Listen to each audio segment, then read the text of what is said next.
Hi guys, कैसे हो बेटा आप लोग? एकदम बढ़िया।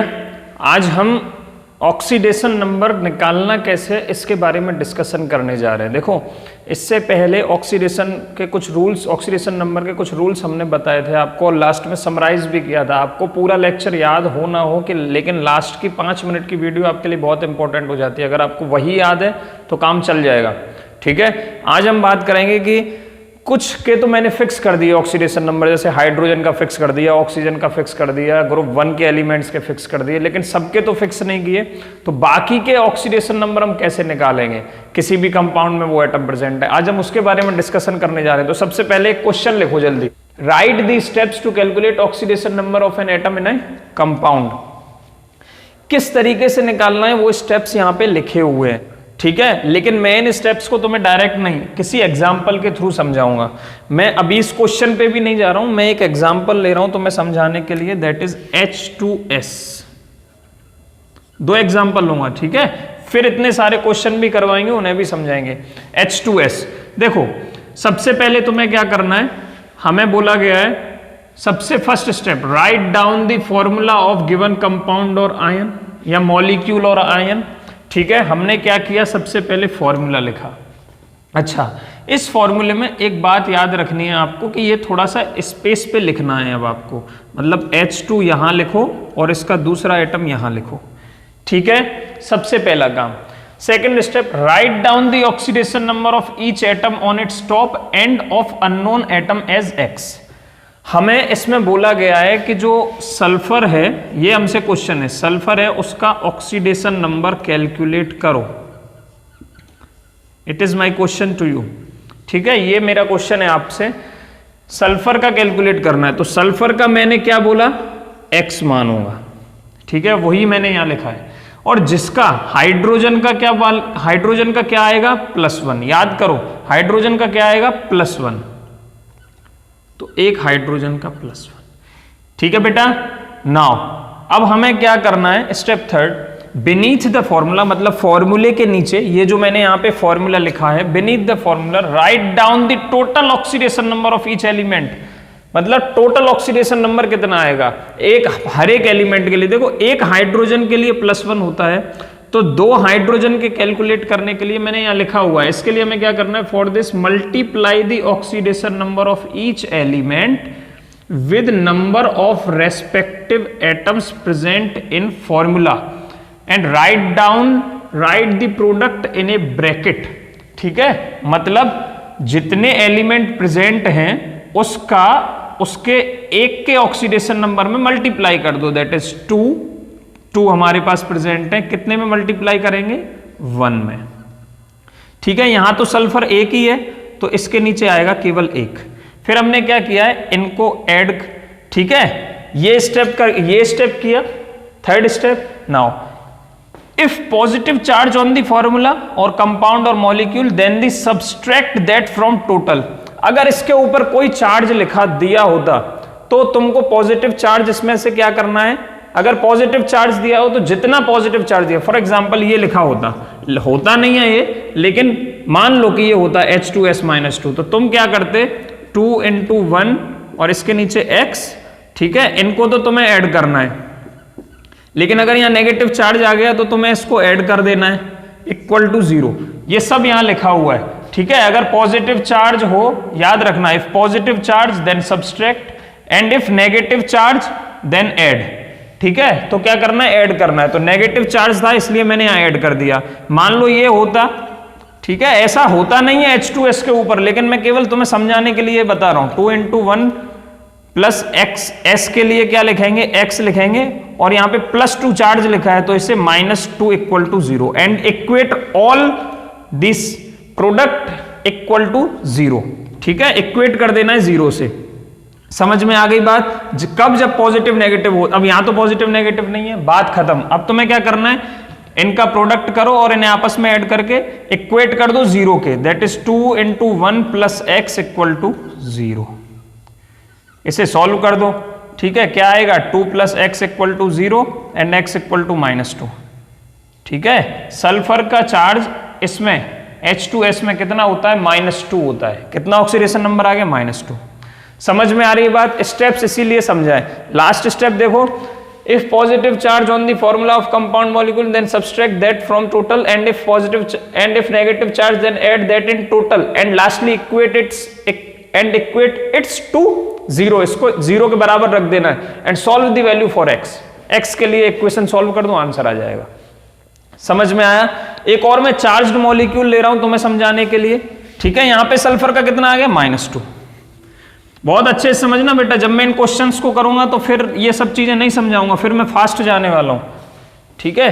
अब तो मैं क्या करना है, देखो एक एग्जांपल और ले रहा हूं, H2O7 2-, ये एक कंपाउंड दिया हुआ है तुम्हें। सबसे पहले मैंने क्या बोला, फॉर्मूला को लिखो थोड़ा दूर दूर, यहां H2 यहां O7, ठीक है। इसके बाहर क्या है, इसको एक ब्रैकेट में बंद कर दो, क्योंकि इसके ऊपर 2 नेगेटिव भी आपको लगाना है, नेट चार्ज 2 नेगेटिव भी दे रखा है। सल्फर की ऑक्सीडेशन स्टेट मुझे इसमें कैलकुलेट करनी है, सल्फर का ऑक्सीडेशन नंबर मुझे निकालना है, ये याद रखना कितना होगा ये निकालना है, ठीक है। तो इसे मैं x मानूंगा जैसा आपको बताया। अच्छा, ऑक्सीजन का कितना होता है, एक का -2, नॉर्मली में -2, ठीक है।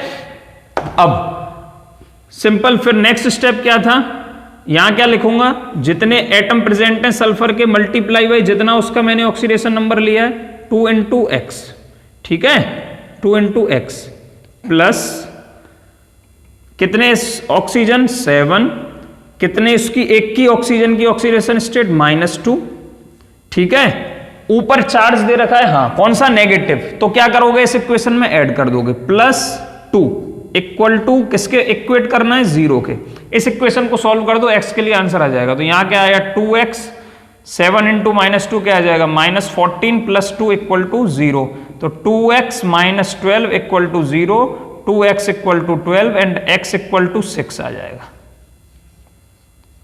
समझ में आ गया, कोई दिक्कत? तो यहां पे सल्फर की क्या ऑक्सीडेशन स्टेट आ गई बेटा, कितनी आ गई, +6। आराम से कैलकुलेट कर सकते हो किसी के लिए भी। अब देखो इसे मिटा रहा हूं मैं, और आपके सामने बहुत सारे क्वेश्चंस लिखे हुए हैं, इसका स्क्रीनशॉट ले लो, क्योंकि मुझे उस स्पेस की जरूरत है, मैं मिटाऊंगा उसे अभी। ये खाली आपको नोट्स बनाने के लिए लिखा है, बाकी आपको भी समझ में आ गया कैसे कैलकुलेट करना है। जरूरी नहीं होता है कि आप इसे लिखो, इसीलिए एनसीईआरटी में दिए भी नहीं है ये स्टेप्स, ठीक है। रिफ्रेशर्स में दिए, रिफ्रेशर्स में भी इनकम्प्लीट है, कुछ चीजें छोड़ दी हैं वहां पे, इसलिए जो मैं लिखा रहा हूं उसमें से पॉइंट मिस मत करना, नहीं तो तुम्हें दिक्कत होगी।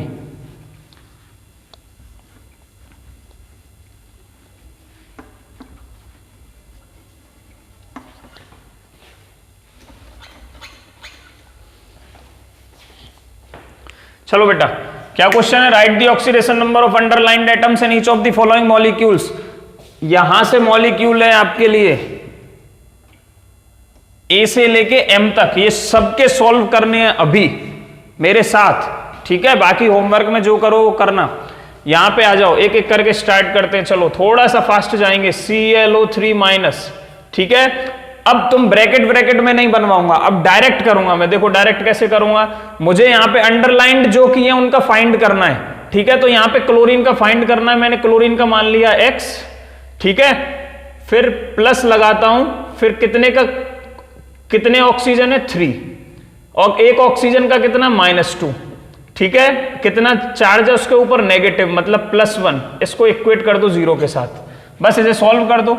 x - 6 + 1 = 0, that is x - 5 = 0 and x = 5। Is it clear? Equal to कितना आ गया, +5। तो यहां पे क्लोरीन का ऑक्सीडेशन नंबर कितना है, +5। क्लियर है? चलो दूसरा मॉलिक्यूल जल्दी, BrF3, ठीक है। किसका कैलकुलेट करना है, ब्रोमीन का। ब्रोमीन का x मान लो, प्लस कितने फ्लोरीन है 3, एक फ्लोरीन का कितना होता है, ब्रैकेट में -1, ऊपर कोई चार्ज नहीं है इसलिए छोड़ो, चार्ज का इक्वल टू किसके, 0 के रख दो। x - 3 = 0 एंड x = +3, ठीक है। CH4 किसका कैलकुलेट करना है, कार्बन का। x + 4 हाइड्रोजन है, एक हाइड्रोजन का कितना होता है 1 = 0, दैट इज x + 4 = 0, तो x का कितना आ गया -4। तो कार्बन की ऑक्सीडेशन स्टेट CH4 में क्या होती है, -4। समझ में आ गई ये बात? ठीक है, देखो दो तरीके हैं ऑक्सीडेशन नंबर कैलकुलेट करने के। एक तो ये वाला जो तुम्हें सिखाया, ये काफी जगह एप्लीकेबल होता है, लेकिन कहीं कहीं फेल होने लगेगा। अभी में आएंगे ऐसे एग्जांपल जहां फेल होगा।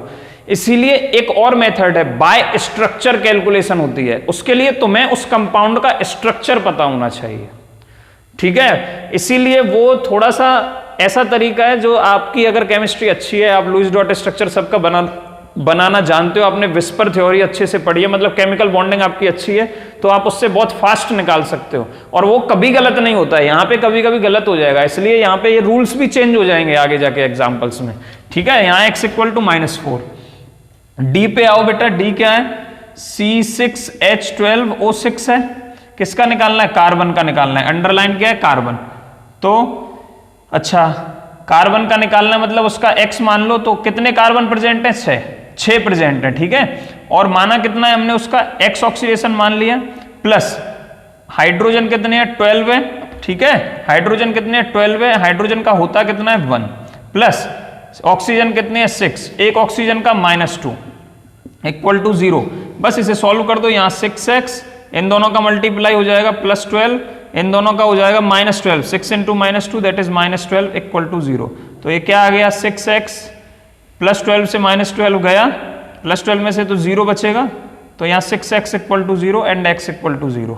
तो ग्लूकोज में ये C6H12 ग्लूकोज का फॉर्मूला, ग्लूकोज के अंदर कार्बन की ऑक्सीडेशन स्टेट कितनी होती है, 0, ठीक है। इसके बाद ये देखो Na4FeCN6, ठीक है, E एग्जाम्पल है कौन सा, Na4FeCN6, ठीक है। इसका कैलकुलेट करो जरा, 4 इंटू सोडियम का कितना होता है, इलेक्ट्रोपॉजिटिव एलिमेंट है ग्रुप 1 का, कितना होता है, 1 +1, ठीक है।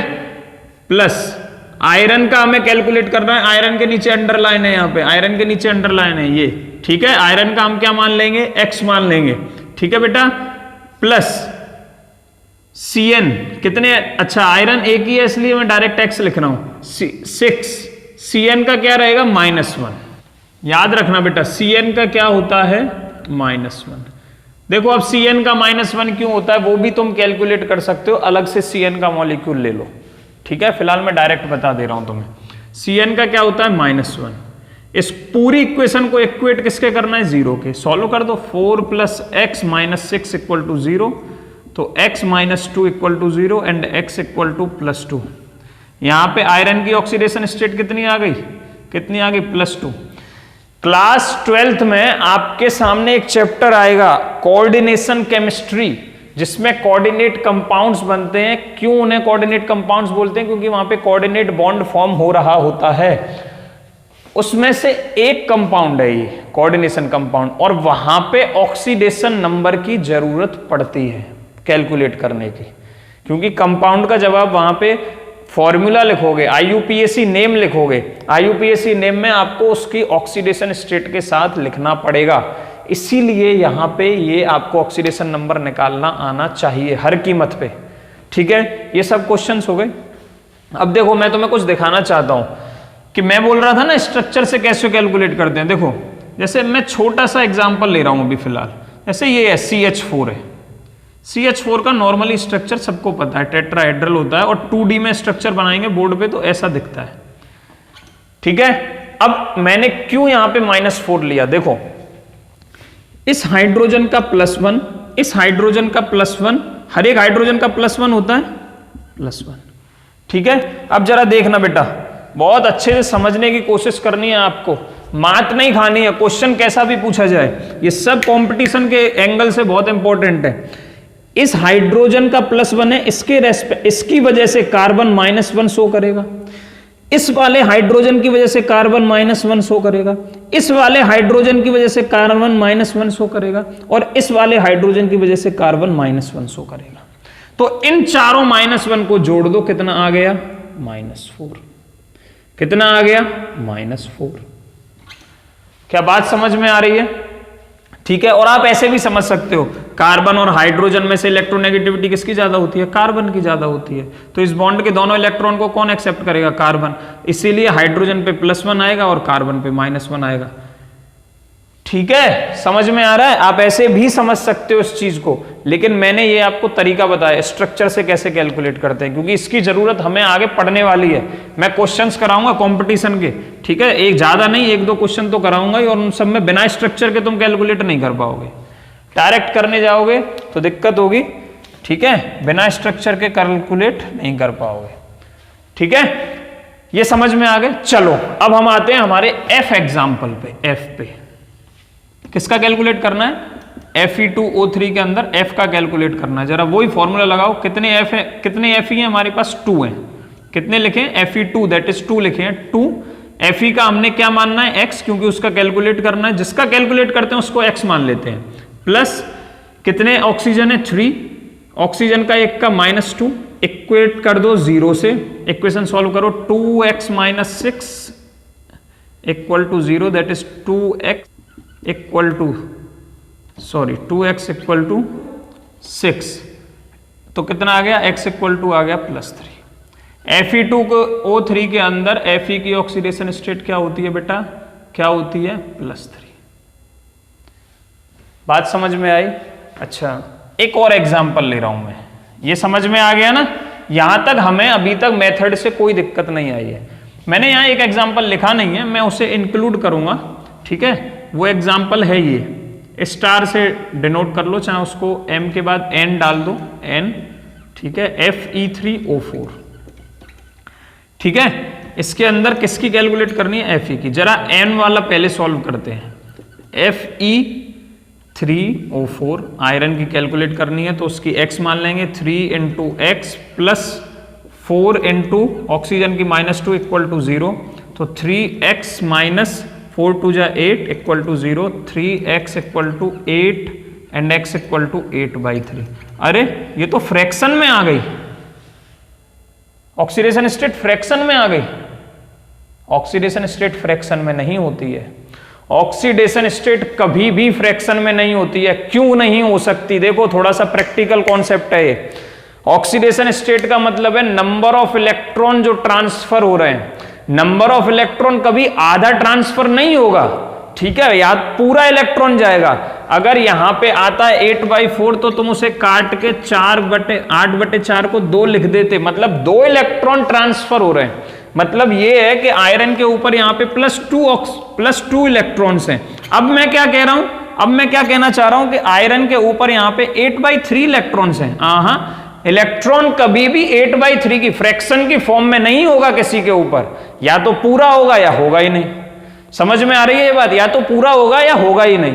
तो फिर ये फ्रैक्शन में कैसे आया? इसका आंसर हम आपको देंगे, लेकिन थोड़ा सा होल्ड करो, आगे के भी कुछ एग्जांपल्स कर लेते हैं। एक ये Pb3O4 देखो, फिर दोनों का आंसर एक साथ दे दूंगा।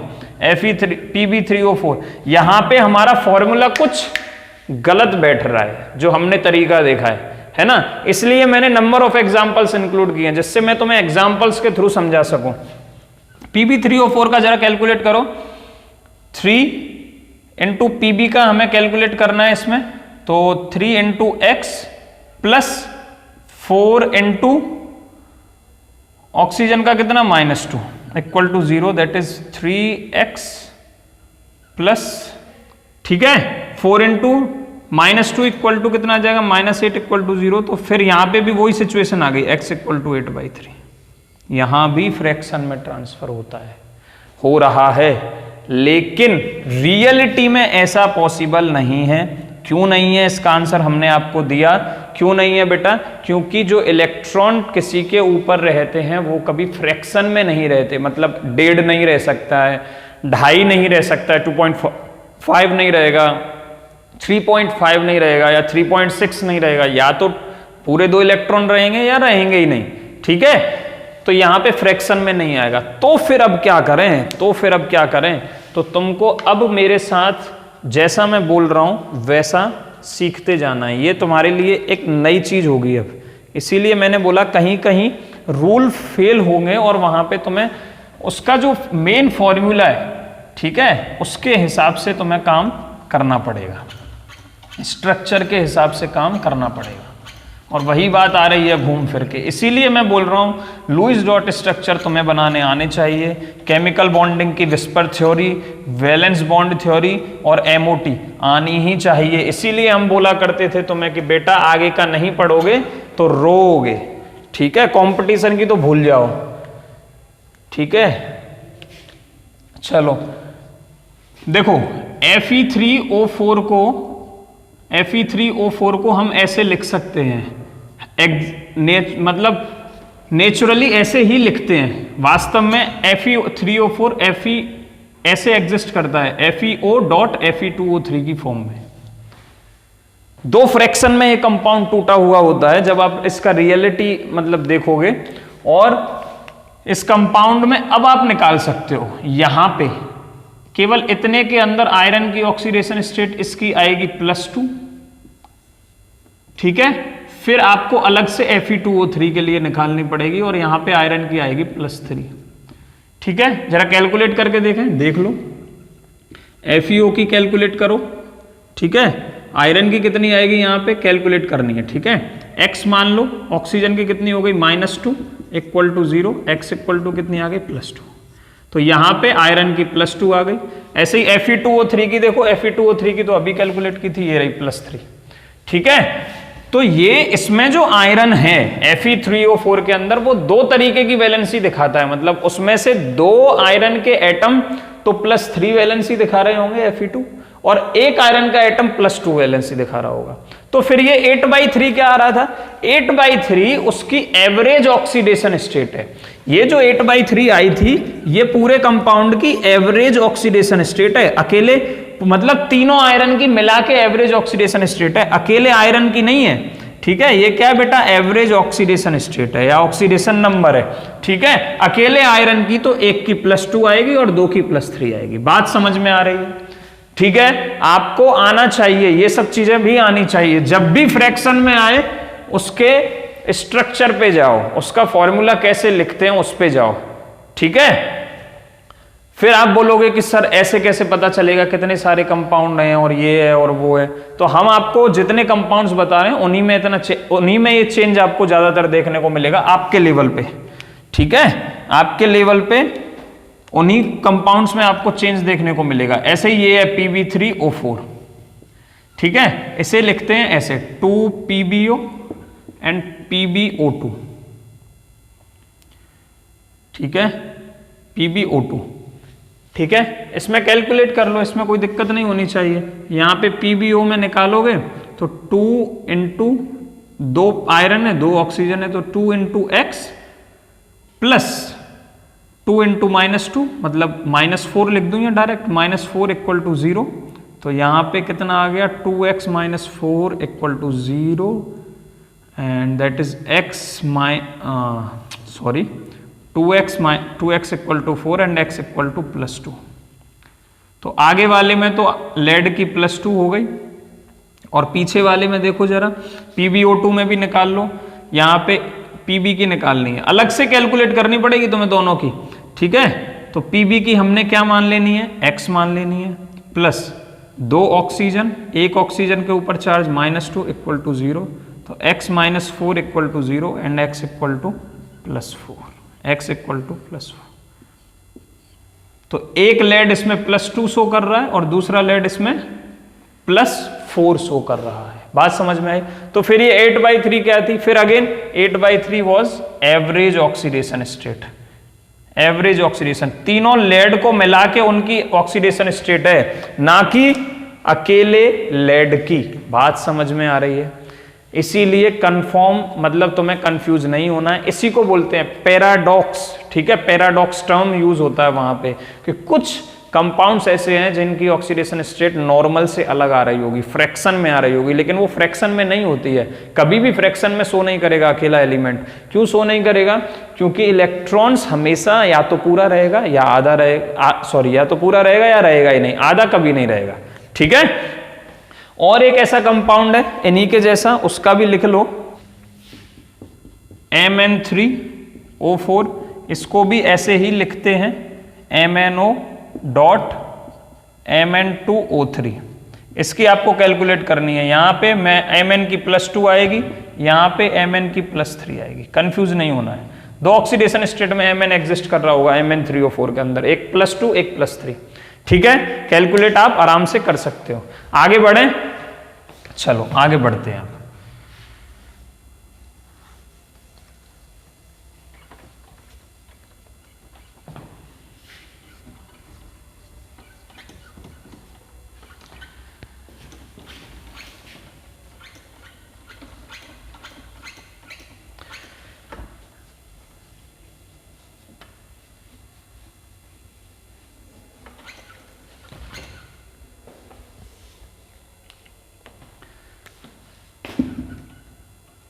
CaOCl2, ठीक है, CaOCl2। इसमें क्या है, इसमें हमें क्लोरीन की कैलकुलेट करनी है। जरा पहले नॉर्मल फॉर्मूला लगाते हैं। देखो ये सेकंड ग्रुप का एलिमेंट है, कितना होगा कैल्शियम का +2, तो मैं 2 लिख रहा हूं। ऑक्सीजन की कितनी होती है -2, तो मैं डायरेक्ट -2 लिख रहा हूं। ऐड ही तो करने हैं, प्लस आएगा आगे, तो प्लस हटाओगे तो माइनस उसमें ऐड हो जाएगा। फिर क्लोरीन की हमें कैलकुलेट करनी है। टोटल क्लोरीन प्रेजेंट कितने हैं, 2 हैं। एक क्लोरीन की हमने x मानी है, ठीक है, जिसकी कैलकुलेट करनी है उसकी हम x मानते हैं, =0। ठीक है, ये किसका फॉर्मूला है, ब्लीचिंग पाउडर का फॉर्मूला है। तो कभी कभी ऐसे पूछेगा, right the oxidation number of chlorine in bleaching powder, तो सब तुम्हें आना चाहिए, फिर फॉर्मूला आना चाहिए कि ये फॉर्मूला ब्लीचिंग पाउडर का है और इसका केमिकल नेम है कैल्शियम ऑक्सीक्लोराइड। ये सब चीजें आनी चाहिए, सब एकदम बेसिक चीजें 10th में पढ़ के आए हो। तो यहां देखो, ये 2 से 2 0, दैट इज 2x = 0। ये तो x की वैल्यू 0 आ गई। क्लोरीन की ऑक्सीडेशन स्टेट -0 आ गई, लेकिन 0 तो क्लोरीन की ऑक्सीडेशन स्टेट होती ही नहीं है। अब क्या करोगे आप, तो हम आपको बताते हैं कि ये जो फॉर्मूला है वो हकीकत में कैसे लिखा जाता है। वो कुछ इस तरीके से होता है, Ca+2 OCl- और अलग से Cl-, इस तरीके से ये कॉम्बिनेशन बन रही होती है। अब आपको क्या करना है, एक तो इसके लिए यहां पे अलग निकालना है। देखो ये कुछ ऐसे कंपाउंड्स हैं जिनका अलग से आपको बाय स्ट्रक्चर पता ही होना चाहिए, ठीक है, बाय फॉर्मूला आपको पता होना चाहिए। आप इस फॉर्मूले से नहीं निकाल सकते, नहीं तो 0 आएगा। 0 कभी क्लोरीन की ऑक्सीडेशन स्टेट आ नहीं सकती, कभी नहीं आ सकती है, ठीक है, वो एवरेज ऑक्सीडेशन स्टेट है। देखो यहां पे ऐसा नहीं है कि 0 किसी की भी नहीं आती है, 0 कुछ की ऑक्सीडेशन स्टेट आती है। हमने देखा भी था, कौन से एग्जाम्पल में देखा था, कार्बन की आ रही थी, ठीक है, लेकिन क्लोरीन के ऊपर ऑलरेडी नेगेटिव चार्ज होता है, ये तुम जानते हो, इसलिए कभी भी 0 नहीं आएगी उसकी। तो इसमें OCl- में एक तो कैलकुलेट करो, तो OCl- अलग ले लो। इसमें कैसे कैलकुलेट करेंगे, हमें किसकी कैलकुलेट करनी है, क्लोरीन की, ठीक है। तो ऑक्सीजन की कितनी, -2 प्लस एक क्लोरीन की x माना, -1 लिखा है, तो यहां पे आप +1 लिखोगे =0। सॉल्व कर दो इसे, x - 1 = 0, दैट इज x = +1 आ गया, x = +1 आ गया। Cl-, तो याद करो रूल नंबर 2 जो तुम्हें पिछले वीडियो में दिए थे। क्या था रूल नंबर 2, कि जब कोई अकेला आयन लिखा हो और उसके ऊपर जो भी चार्ज हो वही उसका ऑक्सीडेशन नंबर हो जाता है, तो यहां पे क्लोराइड आयन में ऑक्सीडेशन नंबर ऑफ क्लोरीन कितना हो जाएगा, -1। क्या हो जाएगा बेटा, -1, ठीक है। तो एक इसमें तो आ गई -1 और इसके लिए आ गई +1। तो इन दोनों को जब हम ऐड करते हैं, दोनों को ऐड करते हैं, +1 और -1 को, तो 0 आएगा। और वही 0 हम यहां कैलकुलेट करके यहां पे निकाल रहे थे। अब बात समझ में आई है 0 कहां से आ रहा था, लेकिन वास्तव में ब्लीचिंग पाउडर को इस तरीके से लिखा जाएगा, ठीक है। ये कुछ एक्सेप्शंस हैं, एक्सेप्शन मैं इन्हें नहीं बोलूंगा क्योंकि सबसे पहले कॉन्सेप्ट जो ऑक्सीडेशन नंबर कैलकुलेट करने का आता है वो स्ट्रक्चर से ही आता है, फॉर्मूले से ही आता है।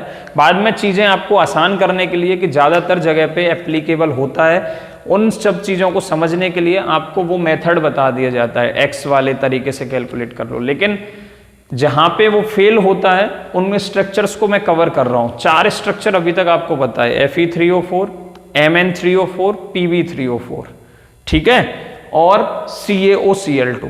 ठीक है, इनको आप अलग से याद रखोगे, याद रखो चाहे समझ के रखो, लेकिन अगर आप समझते हो, देखो मैंने इसीलिए सब चीजें समझाई हैं तुम्हें कि एक्सेप्शन है तो एक्सेप्शन क्यों है। कल भी बता रहा था मैं पिछले वाली वीडियो में कि कभी भी केमिस्ट्री में एक्सेप्शन नहीं होते हैं, एक्सेप्शन में कोई ना कोई तो रीजन होगा। ठीक है, बिना रीजन के कोई चीज अपने आप नहीं हो रही होती है।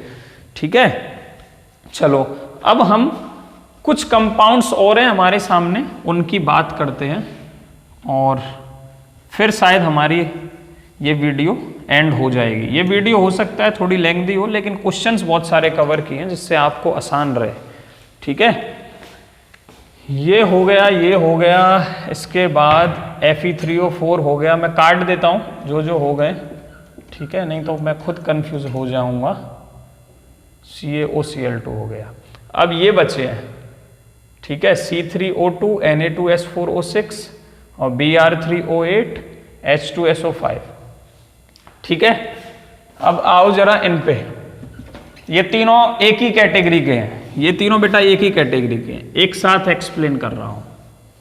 ठीक है, इसीलिए मैंने हटके एग्जाम्पल लिए हैं, सभी तरीके के एग्जाम्पल को। C3O2 की हम कैलकुलेट करते हैं, तीनों को एक साथ डिस्कस कर रहा हूं मैं। H, ठीक है, देखो नॉर्मली कैलकुलेट करोगे तो आप कैसे कैलकुलेट करोगे, कार्बन की कैलकुलेट करनी है। 3 कार्बन है, 3 × x, x मान लो कार्बन की, और प्लस 2 ऑक्सीजन है, 2 × -2 = 0, दैट इज 3x - 4 = 0, और x आ गया 4/3, तो फ्रैक्शन में आ गई।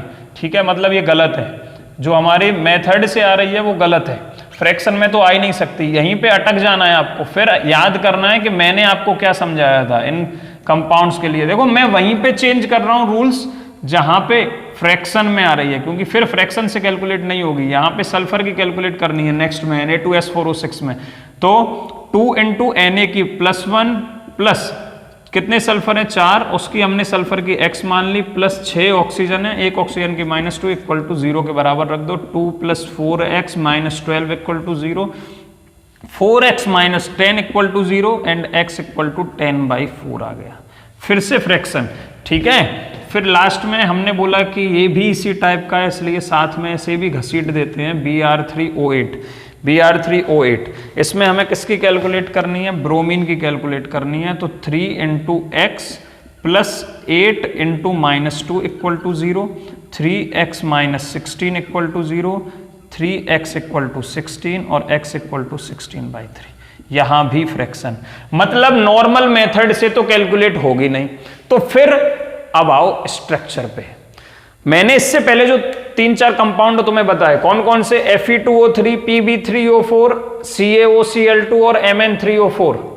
ठीक है, इनमें अलग तरीका था और यहां इन तीनों के लिए एकदम अलग तरीका। इसके उसमें तो क्या कि आपको कंपाउंड का जो फॉर्मूला है उसे खोल के लिख दिया था, उसी से काम हो गया। यहां पे तो आपको स्ट्रक्चर ही पता होना चाहिए। इन 3 के लिए याद रखना, बिना स्ट्रक्चर के आप यहां कैलकुलेट नहीं कर पाओगे। और आपको पता कैसे चलेगा कि स्ट्रक्चर से कैलकुलेट करनी है, जब नॉर्मल मेथड से फ्रैक्शन में या पॉइंट में आंसर आ जाए तो समझ लेना कि तुम गलत कैलकुलेट कर रहे हो और तुम्हारे लिए बस रास्ता बचता है स्ट्रक्चर। ठीक है, तो फिर स्ट्रक्चर वाला मेरा ये लेक्चर तुम्हें याद आना चाहिए। जिन जिन मॉलिक्यूल्स का मैं तुम्हें करा रहा हूं उन मॉलिक्यूल्स का ही इंपॉर्टेंट है, केवल एग्जाम्स के लिए नहीं, कॉम्पिटिटिव एग्जाम्स के लिए। नहीं तो मैं इतनी लंबी वीडियो नहीं बनाता बेटा क्वेश्चंस की। ठीक है, मैं केवल तुम्हें रूल्स बता के 3 एग्जाम्पल करा के आगे निकल जाता, मेरे पे कोई फर्क नहीं पड़ता, लेकिन मैं तुम्हें समझाने के लिए इतना डिटेल में पढ़ा रहा हूं। ठीक है, देखो इसको बोलते हैं कार्बन सब ऑक्साइड। ठीक है, स्ट्रक्चर ये होता है C3O2। ठीक है, अब मैं देखो आपको कैलकुलेट करना दिखाता हूं। यहां पे जो बॉन्ड बन रहा है, देखो सबसे पहले कॉर्नर वाले कार्बन पे आओ। ये कार्बन, इसकी बात कर रहा हूं फिलहाल।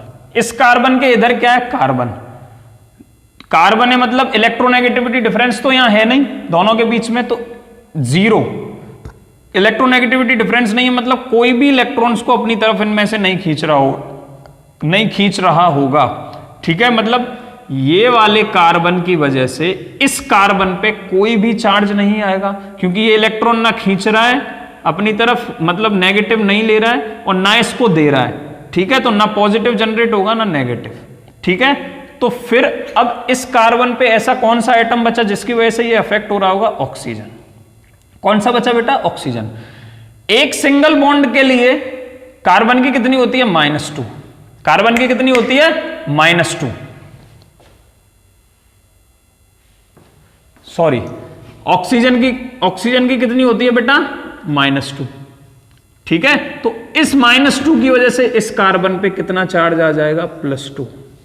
इस कार्बन की वजह से तो नहीं आएगा क्योंकि ये तो वही एटम है जो यहां है, और उन दोनों के बीच में तो होमोलिटिक क्लीवेज होता था, याद करो। और होमोलिटिक क्लीवेज में हमेशा नेट चार्ज जब बॉन्ड ब्रेक होता है उसके ऊपर 0 आता था। सबसे पहले जहां पे मैंने तुम्हें समझाया था, ठीक है, ये कॉन्सेप्ट कि कैसे ये पॉजिटिव नेगेटिव चार्ज जनरेट होते हैं या 0 चार्ज जनरेट होते हैं। याद करो, मेरा सबसे पहला ऑक्सीडेशन वाला lecture homolytic cleavage heterolytic cleavage समझाया था, अच्छे से समझाया था। ऑर्गेनिक का कॉन्सेप्ट है वो, लेकिन इनऑर्गेनिक में घुसेड़ के समझाया था तुम्हें, ठीक है, समझ में आ गया।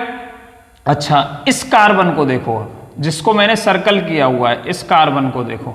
इस कार्बन के इधर भी कार्बन है, ये बॉन्ड जब भी टूटेगा इस पे कोई चार्ज जनरेट नहीं होगा इस कार्बन की वजह से, क्योंकि सेम एटम है, कोई इलेक्ट्रोनेगेटिव डिफरेंस नहीं है। बीच में से टूटेगा, अपने इलेक्ट्रॉन को लेकर आराम से बैठा रहेगा, 0 चार्ज, ना किसी को दे रहा है ना किसी से ले रहा है। इस कार्बन की वजह से यहां भी कार्बन है, यहां भी कोई इलेक्ट्रोनेगेटिविटी डिफरेंस नहीं है, तो इसकी वजह से भी इस पे कोई चार्ज जनरेट नहीं होगा, इसीलिए इसकी ऑक्सीडेशन स्टेट होती है 0। कितनी? 0, याद रखना। अब आओ थर्ड पे, ये वाला कार्बन, इस कार्बन के इधर क्या है? कार्बन, इसकी वजह से इस पे कोई फर्क नहीं पड़ने वाला है। साइड वाला जो मैंने राउंड किया है इसकी वजह से तो इस वाले कार्बन पे कोई फर्क नहीं पड़ेगा, कोई चार्ज जनरेट नहीं होगा, ना पॉजिटिव ना नेगेटिव। इसके इधर ऑक्सीजन है जिसपे -2 चार्ज होता है, ये तुम जानते हो, एक ऑक्सीजन पे -2 होता है। इस -2 की वजह से इस कार्बन की कितनी ऑक्सीडेशन स्टेट हो जाएगी? +2। तो दो कार्बन इसमें +2 ऑक्सीडेशन स्टेट दिखाते हैं और एक कार्बन 0 दिखाता है, याद रहेगा, ठीक है, कार्बन सब ऑक्साइड के अंदर, ठीक है। देखो, इसीलिए मैंने बोला स्ट्रक्चर्स इंपॉर्टेंट है, स्ट्रक्चर बनाने आने चाहिए हर कीमत पे। लुईस डॉट स्ट्रक्चर वाली वीडियो देखो, सीखो स्ट्रक्चर कैसे बनाते हैं। विस्पर थ्योरी की वीडियो देखो बॉन्ड एंगल कैसे डिसाइड करते हैं। वैलेंसी बॉन्ड थ्योरी की देखो कैसे ओवरलैपिंग होती है। एमओटी देखो, ठीक है, बिना केमिकल बॉन्डिंग के ये वीडियो, अगर तुमने केमिकल बॉन्डिंग मेरी अच्छे से सीखी है, ठीक है, मेरी वीडियोस से, ठीक है, तो मैं गारंटी देता हूं कि चीजें तुम्हें आराम से समझ में आएंगी, नहीं तो बहुत कॉम्प्लिकेटेड लगेंगी, ये भी बता रहा हूं, ठीक है। और तुम सोचो कि कोई शॉर्ट ट्रिक या ये या वो, बेटा ये जो कंपाउंड्स है ना, ये 8-10 ऐसे कंपाउंड हैं जिनका बिना स्ट्रक्चर के पॉसिबल ही नहीं है। डायरेक्ट तुम याद रख लो या तो रट लो, एक साइड टेबल बना लो कि इसकी इतनी, इसकी इतनी, इसकी इतनी, या तो वो कर लो या समझ लो। बिना समझे कुछ काम नहीं चलेगा। Na2S4O6 में आओ, 10/4 आ रही है, 10/4 नहीं आएगी। कैसे स्ट्रक्चर होता है देखो जरा। Na2S4O6 देखो, सल्फर बॉन्ड होंगे 4, ये इस तरीके का स्ट्रक्चर होगा इसमें। एक तरफ ONA, ठीक है, दूसरी तरफ ONA, ठीक है बेटा। और कितने ऑक्सीजन बचे? 2 आ गए, 4 और बचे, 4 ऑक्सीजन और बचे ना, तो 2 ऑक्सीजन इस पे होंगे और 2 ऑक्सीजन इस पे होंगे। इस तरीके का स्ट्रक्चर बनता है Na2S4O6 का ये स्ट्रक्चर है, ठीक है। अब देखो, इसका नाम है सोडियम टेट्राथायोसाइनेट, ठीक है बेटा, ये इसका स्ट्रक्चर है। देखो, अब बड़ा सिंपल सा लॉजिक लगा के निकालूंगा तुम्हारी आंखों के सामने, ठीक है। देखो, किसकी कैलकुलेट करनी है? सल्फर की, और किसी की नहीं। यहां पे ये सल्फर पे मुझे जरा बताओ कितने ऑक्सीजन लगे हैं? एक ये रहा, एक ये रहा, इसका -2, इसका -2, क्या बोला? इसका -2, इसका -2, इन दोनों की वजह से इस सल्फर पे कितना चार्ज जनरेट होगा? +4। ये दोनों तो माइनस में, तो जब ये माइनस में तो साइड वाला प्लस में होगा, तो एक की वजह से +2, दूसरे की वजह से +2, +4 आ गया। और किससे बॉन्ड है, इधर एक सल्फर लगा हुआ है। इन दोनों के बीच में तो कोई भी इलेक्ट्रोनेगेटिव डिफरेंस है नहीं, ना पॉजिटिव जनरेट होगा ना नेगेटिव जनरेट होगा, होमोलिटिक क्लीवेज होगी, इसलिए इसकी वजह से तो यहाँ कोई चार्ज जनरेट नहीं होगा, इसे भूल जाओ। एक लिंकेज और बची यहाँ, एक ऑक्सीजन पे कितना होता है -2, लेकिन इस -2 का ऑक्सीजन का एक यहां पे +1 से न्यूट्रलाइज हो रहा है, साइड में जो सोडियम लगा हुआ है, तो अब इस पे कितना बचता है इसके साथ शेयर करने के लिए, इसका -1 तो इसके साथ चला गया, अब बचा कितना -1, तो -1 इसके साथ कंट्रीब्यूट करेगा। इस -1 की वजह से सल्फर पे यहां पे एक +1 और आ रहा होगा, तो इसकी वजह से -2, इसकी वजह से -2 और इसकी वजह से -1, नेट चार्ज इस सल्फर पे कितना आ गया, ऑक्सीडेशन स्टेट कितना आ गया बेटा, +5। बात समझ में आ रही है? ऐसा ही सेम यहां होगा इधर वाले सल्फर पे, इस -2 के ऑक्सीजन की वजह से +2, इस -2 की वजह से +2, और इस वाले सिंगल बॉन्ड की वजह से यहां पे -2 होता है, लेकिन इसका -2 एक तो इसे ही न्यूट्रलाइज कर रहा है Na+ को, +1 को, तो एक -1 बचा, उसकी वजह से यहां +1। ठीक है, तो टोटल +2 +2 +1 कितना हो गया, इस सल्फर का भी +5। ठीक है, अब आओ बीच वाले सल्फर एटम्स की बात। ये जो सल्फर है इसके इधर भी सल्फर इधर भी सल्फर, कोई इलेक्ट्रोनेगेटिविटी डिफरेंस नहीं, किसी की वजह से कोई भी चार्ज जनरेट नहीं होगा, इसलिए इसके ऊपर आया 0, इसके ऑक्सीडेशन स्टेट 0। सिमिलरली है इसकी भी क्या आएगी 0। तो Na2S4O6 के अंदर 2 सल्फर दिखाते हैं 0 और ये 2 सल्फर दिखाते हैं +5 ऑक्सीडेशन स्टेट। क्या बात समझ में आ रही है? ठीक है बेटा, और इसका एवरेज जब तुम निकालते हो तो आ जाएगा 2 हो गए ना 5। ठीक है, नेट टोटल देखो 4 सल्फर पे कितनी ऑक्सीडेशन स्टेट आई, 5 और 5 10, कितने पे 4 पे, तो एवरेज ऐसे ही तो निकालते हैं, कितना नेट चार्ज अपॉन कितने एटम पे, तो वो हमने कर दिया 4 सल्फर पे टोटल 5 और 5 10 है, इन पे तो 0 हो गया, तो हम जब इसे कैलकुलेट करते हैं तो 2.5 आता है। और एक सल्फर पे अगर तुम इसे डिवाइड करोगे कि तुम सोचो कि इस पे मैं सब पे 2.5 रख दूं सब पे, ऐसा नहीं कर सकते क्योंकि इन पे 0 होती है, इसीलिए स्ट्रक्चर जरूरी है। ठीक है, तो याद रखना ये जो हम 10/4 कैलकुलेट कर रहे हैं ये सब एवरेज ऑक्सीडेशन स्टेट है। अच्छा, Br3O8 tribromo octa oxide, Br3O8 ये स्ट्रक्चर होता है बेटा Br3O8 का, 3 ऑक्सीजन इस पे, 3 ऑक्सीजन इस पे और 2 ऑक्सीजन इस पे। बड़ा आसान सा तरीका है, अब तो तुम भी सीख गए होगे, अगर तुम्हें किसी का स्ट्रक्चर दे दिया जाए तो उससे तुम भी निकाल सकते हो। इसका ब्रोमीन काम है कैलकुलेट करना है, यहां आओ जरा देखो, इसमें तो साइड में ब्रोमीन लगा है, इसकी वजह से तो कोई फर्क पड़ेगा नहीं, इस पूरे को भूल जाओ। अब 3 ऑक्सीजन दिख रहे हैं तुम्हें, 3 ऑक्सीजन की वजह से इसकी वजह से इस पे ये -2 है तो इस पे +2 आएगा, ये -2 है तो इस पे +2 आएगा, ये -2 है तो इस पे +2 आएगा। ठीक है, तो नेट चार्ज कितना हो गया +6, 3 ऑक्सीजन की वजह से इस पे +6 आ गया। इस पे आओ, यहां पे भी सेम सिचुएशन है, ब्रोमीन पे कितना आ जाएगा +6। बड़ा मजेदार तरीका है, कोई डिफिकल्टी नहीं है, बड़ा शानदार तरीका है, मैं तो ये बोल रहा हूं, मुझे तो वो वाले फॉर्मूले से ये अच्छा लगता है क्योंकि तुम पे बस कंडीशन क्या है, स्ट्रक्चर बनाना आना चाहिए, दैट्स ऑल। यहां पे देखो ये इधर क्या है ब्रोमीन, इसकी वजह से कोई फर्क नहीं पड़ेगा, इधर क्या है ब्रोमीन क्योंकि सेम एटम है, कोई फर्क नहीं पड़ेगा।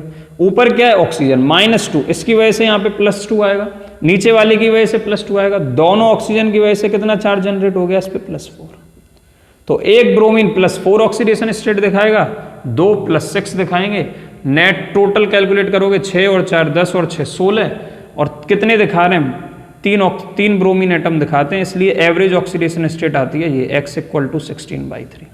तो वो एवरेज थी, लेकिन अलग अलग जब तुम देखोगे तो तुम्हें स्ट्रक्चर ही काम में लेना पड़ेगा, नहीं तो तुम इसे बराबर बांटने की कोशिश करोगे तो फ्रैक्शन में आ रही होगी सबकी, फ्रैक्शन में नहीं हो सकती है किसी की। ठीक है, तो ये था Br3O8 तक की पिक्चर की कहानी, HIJ इतना खत्म हो गया। अब बचता है हमारे पास H2SO5 और HNO4 जैसे मॉलिक्यूल्स। ठीक है, ये कुछ ऑक्सो एसिड्स हैं जहां पे भी कुछ एक्सेप्शन होते हैं। बेटा बहुत अच्छे से पढ़ाने की कोशिश कर रहा हूं, बोर मत हो। ठीक है, मैं मानता हूं कि वीडियो बड़ी हुई है, लेकिन आपको क्या करना है, इसको पार्ट्स में देखना है। ठीक है, वीडियो को तोड़ के पार्ट्स में देखो अच्छे से, कोई दिक्कत नहीं है ना। 2 घंटे की जगह 4 घंटे में कवर करो, जब तुम्हारा मन हो तब पढ़ो, मैं तो ये बोल रहा हूँ, लेकिन पढ़ो अच्छे से। ठीक है, मजे ले लेके पढ़ो, क्योंकि जब तुम इंटरेस्ट लोगे तभी तुम्हें पढ़ना अच्छा लगेगा। अगर तुम्हें इंटरेस्ट ही नहीं है, और देखो शौक जो होते हैं, ठीक है, शौक में और इंटरेस्ट में अंतर है। इंटरेस्ट जनरेट किया जा सकता है उस चीज के बारे में पढ़ के, उस चीज के बारे में सुन के। देखो मानो कि कोई एक मस्त सी एक्ट्रेस है, ठीक है, उसको कभी तुमने देखा नहीं, ठीक है, लेकिन उसके बारे में तुम सुनते हो कि इतनी खूबसूरत है, या कोई भी एक्टर के बारे में इतना खूबसूरत है, उसके अंदर ये क्वालिटीज़ हैं, ये इस तरीके से एक्टिंग करती है, या ये करती है, या वो करती है, इस तरीके से डांस करती है, तो क्या होगा कि हमारी फिर इच्छा होती है उसके बारे में जानने के लिए, कैसी दिखती है। हम गूगल पे सर्च करेंगे, फोटोज़ देखेंगे, उसने कोई मूवीज़ की है उसको देखेंगे, उसके सॉन्ग्स देखेंगे, उसकी एक्टिंग देखेंगे, तो हम कह पाएंगे हाँ सच में अच्छी है। फिर हमें वो अच्छी लगने लगती है। या किसी एक्टर की बात करो, या किसी क्रिकेटर की बात करो, या फुटबॉलर की बात करो, जब हम उसके बारे में सुनते हैं, जब उसके बारे में जानते हैं, तभी हमें वो अच्छा लगता है। तो केमिस्ट्री को आप अदरवाइज मत लो, ठीक है, अच्छे से समझो कि कितना इंटरेस्टिंग सब्जेक्ट है। हर चीज़ के पीछे लॉजिक है, हर चीज़ के पीछे रीज़न है। अगर आप सारे रीजन्स और सारे लॉजिक एकदम स्टेप बाय स्टेप समझते हैं तो आपको इंटरेस्ट आएगा। जितना इंटरेस्ट आपको मूवीज़ देखने में आता है, जितना इंटरेस्ट आपको सॉन्ग सुनने में आता है, जितना इंटरेस्ट आपको फुटबॉल देखने में आता है, IPL देखने में आता है, उतना ही इंटरेस्ट आपको केमिस्ट्री पढ़ने में आएगा। लेकिन कब? जब आप अच्छे से समझ के करोगे। आपने एक भी चीज़ समझी नहीं और डायरेक्ट रट लिया तो आप फंस जाओगे। ठीक है, इसीलिए हम आपको अच्छे से पढ़ा रहे। चलो नेक्स्ट है, देखो H2SO5। H2SO5 बेटा इसको बोलते हैं परऑक्सी मोनोसल्फ्यूरिक एसिड, और इसका एक और नाम है कैरोज एसिड। ये एकदम हटके एक्सेप्शंस हैं अब मैं जो करा रहा हूं, ठीक है, बिल्कुल ही हटके। इनका केस ही अलग है, H2SO5 का और HNO4 का।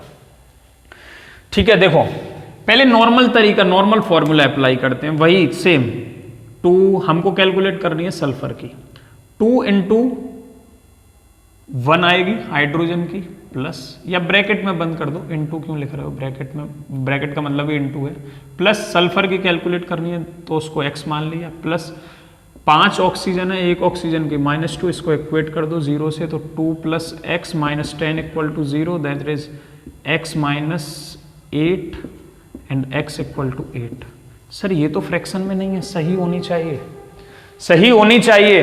पर मेरे भाई थोड़ा सा याद करो, सल्फर कौन से पीरियड में, सल्फर कौन से ग्रुप में आता है? ग्रुप नंबर 16 में आता है। Oxygen, sulphur, selenium, tellurium, polonium, इस वाले में आता है। और तुमको बताया था कि मैक्सिमम ऑक्सीडेशन स्टेट कितनी शो कर सकता है सल्फर?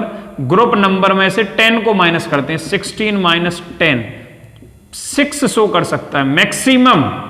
6 से ज्यादा, +6 से ज्यादा कभी भी सल्फर ऑक्सीडेशन स्टेट शो ही नहीं कर सकता है। पर यहां तो +8 आ गई, तो यहां पे अब क्या करना है तुम्हें? ऐसे स्ट्रक्चर्स में जहां पे फ्रैक्शन की बात नहीं हो रही है, देखो ठीक से समझने की कोशिश करो, जहां पे फ्रैक्शन की बात नहीं हो रही है, मैं इसे गलत क्यों कह रहा हूं? क्योंकि सल्फर +6 से ज्यादा शो ही नहीं कर सकता है, +8 कहां से आ गई? इसीलिए ये गलत है, इसीलिए ये गलत है। तुम्हें नॉलेज होनी चाहिए इस बात की कि ये गलत है। ठीक है, तो फिर सही कैसे कैलकुलेट करोगे? देखो पहले स्ट्रक्चर से बताऊंगा, फिर शॉर्टकट बताऊंगा। ऐसे कंपाउंड्स के लिए पहले स्ट्रक्चर बता रहा हूं, फिर शॉर्टकट बता रहा हूं। देखो होता यह है कि इसके अंदर हमने सभी ऑक्सीजन को ऑक्साइड की फॉर्म में लिया है, -2 की फॉर्म में लिया है। पर क्या होता है कि इसके इस स्ट्रक्चर के अंदर एक परऑक्साइड लिंकेज होती है, और स्ट्रक्चर कुछ ऐसा होगा, SO इधर H और एक इधर H। ये स्ट्रक्चर होता है H2SO5 का, ये स्ट्रक्चर है आपके सामने बना हुआ है। देखो जरा, सभी ऑक्सीजन यहां पे ऑक्साइड की फॉर्म में है, लेकिन ये तो परऑक्साइड बॉन्ड है मेरे भाई। कैसे पता चला परऑक्साइड बॉन्ड है? H2O2 भी तो ऐसा ही होता है। H2O2 का स्ट्रक्चर ये होता है, नहीं करता, -1 शो करता है, ठीक है। इस प्लस की 1 की वजह से इस ऑक्सीजन पे -1। अब यहां तो साइड में ऑक्सीजन है, इसकी वजह से तो कोई चार्ज जनरेट होगा नहीं, ठीक है। तो H2O2 में तुम जब कैलकुलेट करोगे, फॉर्मूले से भी कर सकते हो ये तुम, ठीक है। परऑक्साइड में फॉर्मूले से जरा कैलकुलेट करो, 2 × 1 ऑक्सीजन की तो कैलकुलेट करनी है, +2 × x = 0, ठीक है। तो 2 + 2x = 0, तो 2x = -2 एंड x = -1। इसीलिए परऑक्साइड में -1 होती है। इसका मतलब हमें तो यहां परऑक्साइड बॉन्ड दिख रहा है, साफ साफ दिख रहा है, तो इस ऑक्सीजन की -1 होती है, इस ऑक्सीजन की -1 होती है, बाकी की -2 होती है। -2 ये रही -2, ठीक है। तुम बोलोगे ये परऑक्साइड बॉन्ड, ये परऑक्साइड बॉन्ड नहीं है। परऑक्साइड बॉन्ड का मतलब होता है 2 ऑक्सीजन डायरेक्टली बॉन्डेड होनी चाहिए सिंगल बॉन्ड से, और फिर एक सिंगल बॉन्ड उन्होंने बनाया हुआ होना चाहिए, उसे बोलते हैं परऑक्साइड बॉन्ड। इसके बाद अब तुम इसमें कैलकुलेट कर लो, स्ट्रक्चर से देख लो। अब स्ट्रक्चर बना ही दिया है तो देखो, इस -2 की वजह से, ऑक्सीजन की वजह से इस पे कितना आएगा? +2, नीचे वाले की वजह से +2, यहां पे -2 है, इसमें से -2 में से एक -1 तो इस +1 को न्यूट्रलाइज कर रहा है ऑक्सीजन का, यहां एक -1 बचा, वो इसकी तरफ कंट्रीब्यूट करेगा, तो इस -1 की वजह से, ऑक्सीजन की वजह से इस सल्फर पे +1 जनरेट होगा, और एक इधर -1 है, इस -1 की वजह से जनरेट होगा, ठीक है। तो ये टोटल कितने हो गए? 2 ऊपर वाले की वजह से, 2 नीचे वाले की वजह से, इसकी वजह से +1, इसकी वजह से +1, तो 2 और 2 और 2 +6 आ गई। कितनी आ गई? +6। समझ में आया? तो सल्फर की ऑक्सीडेशन स्टेट यहां पे +6 होती है। Sulphur S in +6 oxidation state here because of peroxide linkage।